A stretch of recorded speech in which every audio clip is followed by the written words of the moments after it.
Hi everyone, may nagtanong sa akin, ang sabi niya, maliit lang daw po pala ang value ng pera ng Turkey pagdating sa Pinas. So hindi po ako ang sasagot ngayon, ito si Kabayan ang sasagot.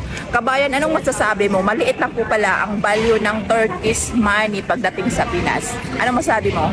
Sa akin naman, kumbaga sa aming mga nani dito walang problema kasi ang sahod po namin dollar, hindi po lira.